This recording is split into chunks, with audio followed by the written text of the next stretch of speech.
에온. 지금의 신세계가 열린 이후로 발생한 생명으로서 인간의 동식물 그 외 미생물을 포함한 모든 생명 영역을 이루는 오리지널하고도 매우 권위 있는 명칭입니다. 영원이라는 뜻을 지닌 그 명칭은 창세기 당시의 생명이 그야말로 모든 생명 영역을 자유롭게 번갈아 누리며 그 생명성을 영원토록 이어나갈 수 있고 또한 그렇게 하리라는 염원을 담았기 때문에 붙었습니다. 그러나 세월이 지나며 황금시대는 빛을 잃었고 통치하기 수월하게끔 인간과 동식물의 영역을 뚜렷이 정해놓고서 그들 사이를 이간했던 신들의 모략으로 예언의 신성한 권위는 점차 빛을 잃고 결국 세부 정석으로 나뉘고 말았는데 그마저도 동식물들에게 가혹한 저주를 내려 언어를 잃고 단순한 욕망과 감각을 품게 함으로써 인류가 그들을 멸시 하대하게 하였습니다. 또한 그들은 서로 포식하여 잡아먹게 하며 먹이 사슬을 만들었습니다. 신들은 그러한 시스템을 오래도록 고착하며 생명의 순환에 있어서 모범이자 자연의 섭리로 인식하게 하였지요.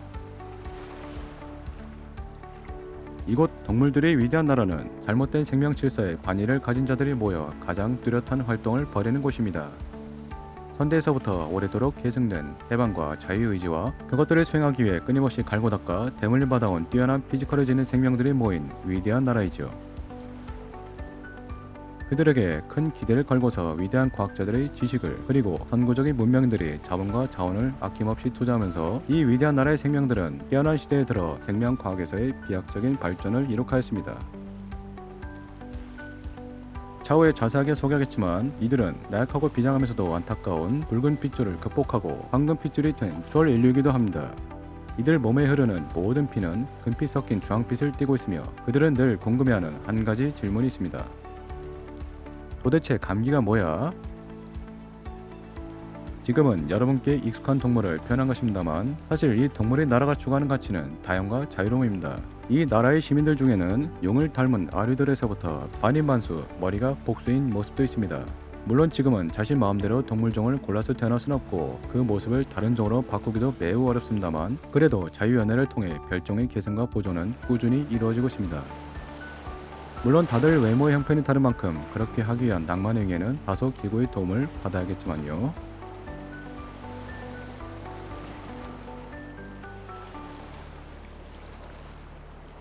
그녀를 위해 방수풍선에 가득 담았네요. 구성물을 좀 볼까요? 정열을 느끼게 해주는 장미꽃다발, 대충 귀여워 보이는 곰인형, 유명 브랜드의 스몰 핸드팩, 예로부터 전세계 왕들이 즐겨 찾았다오는 검지산 너트류, 야생용의 고기로 만든 최고급 소세지, 먹으면 사랑에 취하는 핑크 도넛이 있고요. 멜론 캡젤, 봉골레 파스타 캡젤, 마라 캡슐처럼 씹으면 씹을수록 해당 음식을 먹는 듯한 과한 환각을 일으키는 캡슐 젤리들이 있습니다. 편의성과 공정의 까다로움 때문에 굉장히 비싼 젤리죠. 그리고 무지갯빛을 일렁이는 레인보우 바라고 골드바에다 마법으로 색깔 연병을 해서 미관을 돋우는 물건도 있습니다. 잘 알려진 그녀가 입을 오피스 셔츠도 있고요.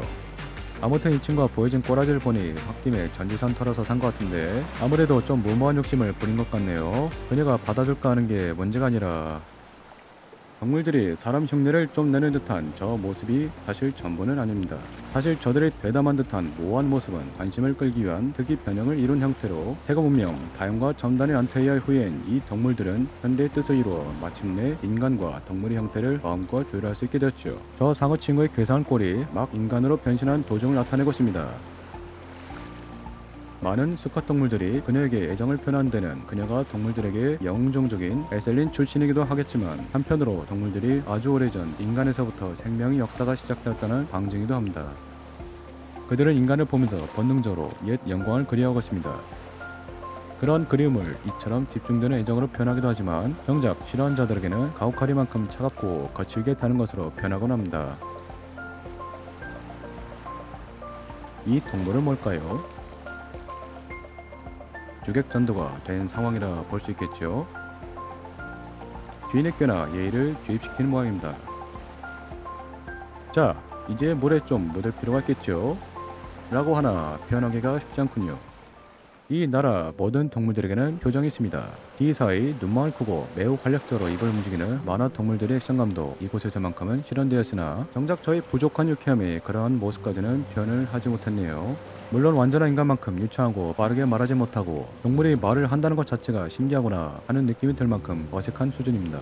그들 나라가 비약적으로 발전하고 변화를 이루는 급진적 과도기의 표상이라 할 수 있겠죠. 어쨌든 나무늘보로 태어나 가장 보람된 순간입니다. 평소 이 동물들이 생활하는 모습에 속 터질 만큼 답답하다고 해도 저런 거 하나 때문에 나무늘보로 태어나고 싶은 이들도 많습니다. 질주하는 사회와 활력 속에서 터무니없는 느림이 갖는 특성일까요? 그러한 느림은 애정이든 동정이든 많은 관심과 손길을 불러들입니다. 와인맛 음료를 그녀가 다 마시기는 아무래도 양이 많겠죠. 그녀가 남겨내놓고 간 잔이 빨대는 과연 어느 입술이 갖게 될지?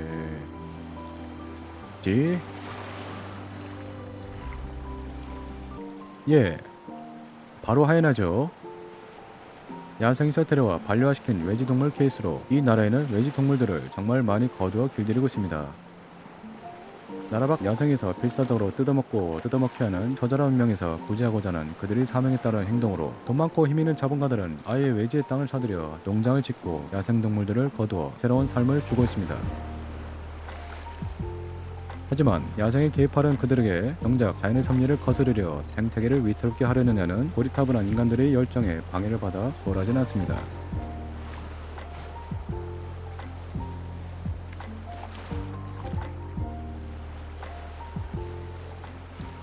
낮에도 드문드문 별이 보이는군요. 사실 저것은 별이 아닙니다. 움직이는 별빛이라 불리는 창공을 자유로이 활기하는 특이종 갈매기죠. 이들은 개별 활동을 하면서 스스로 별이라는 자부심을 품고 있습니다. 매우 높은 하늘에 날아올라 그들의 진화된 특이성인 각양각색의 형광을 발산하고 결코 지상에 내려와 행패를 부리지 않고 오로지 창공을 거닐며 자신의 품위를 지키고 있습니다. 밤하늘 때 지상에서 그들을 바라보고 있자면 얼핏 별과 헷갈릴 수도 있을 겁니다. 자, 이제 사람들이 많이 모인 것 같네요. 이렇게나 얕고 설령 깊이가 있더라도 얌전하고도 호의적인 드넓은 바닷물결 광장이 있다면 얼마나 좋을까요? 까딱하면 휩쓸려 죽을 수도 있겠구나 하는 곳이 아닌 온몸을 달리 자유롭게 맡길 수 있는 또 하나의 자연의 품이라면 말이죠. 예, 그녀가 들깨 친구의 선물을 받아줄까 하는 게 문제가 아니죠. 저 근육질 말수인은 아무래도 폭행, 협박, 갈취죄를 받지 않을 겁니다.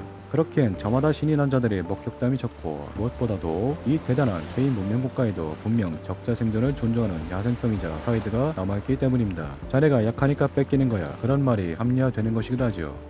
강한 자만이 살아남는다 까지는 아니지만 강한 자만이 분명 욕망을 모두 현실로 만들 수 있을 것입니다.